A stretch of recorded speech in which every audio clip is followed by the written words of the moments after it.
ഞാൻ doctor Bindu Balakrishnan, chief gynaecologist, doctor Farooq's speciality hospital, Paravankunnam. Gynaec wellness checkup എന്നതുകൊണ്ട് എന്താണ് ഉദ്ദേശിക്കുന്നത്?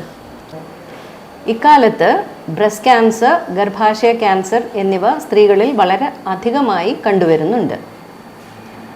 സാധാരണഗതിയിൽ ബ്രസ്റ്റ് ക്യാൻസറിൻ്റെ മുഴകൾ ആദ്യഘട്ടങ്ങളിൽ കണ്ടുപിടിക്കാൻ പ്രയാസമായിരിക്കും. അവ സ്വയം കണ്ടുപിടിക്കാൻ പാകത്തിൽ വലിപ്പം വെച്ച് വരുമ്പോഴേക്കും അത് ബ്രസ്റ്റ് ക്യാൻസറിൻ്റെ ലാസ്റ്റ് സ്റ്റേജസിൽ എത്തിയിട്ടും ഉണ്ടാവും.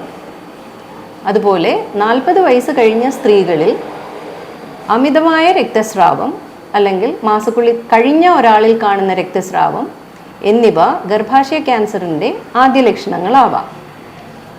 ക്യാൻസർ സംബന്ധിച്ചിട്ടുള്ള ഈ വക സിംറ്റംസ്, സൈൻസൊക്കെ നേരത്തെ കണ്ടുപിടിക്കാനും അതല്ലാതെയുള്ള അസുഖങ്ങളുണ്ടെങ്കിൽ അവയും നേരത്തെ കണ്ടുപിടിച്ച് ഫലപ്രദമായി ചികിത്സിക്കാനും വേണ്ടി 40 വയസ്സ് കഴിഞ്ഞ സ്ത്രീകളിൽ ചെയ്യാൻ ആവശ്യപ്പെടുന്ന ചെക്കപ്പാണ് ഗൈനക് വെൽനസ് ചെക്കപ്പ് എന്ന് പറയുന്നത്. എന്നുവെച്ച് 40 കഴിഞ്ഞ സ്ത്രീകളിൽ മാത്രമല്ല, അതിന് താഴെയുള്ളവരും ഈ ചെക്കപ്പ് ഉപയോഗപ്പെടുത്തുന്നത് നല്ലതാണ്. Especially family history of cancers ഉള്ള ആൾക്കാർ. ഈ gynaec wellness checkup camp doctor Farooq's speciality ഹോസ്പിറ്റലിൽ എല്ലാ ബുധനാഴ്ചയും 3 മണി മുതൽ 4 മണി വരെ എല്ലാ ദിവസവും ഫ്രീ ആയിട്ട് ചെയ്യുന്നതാണ്.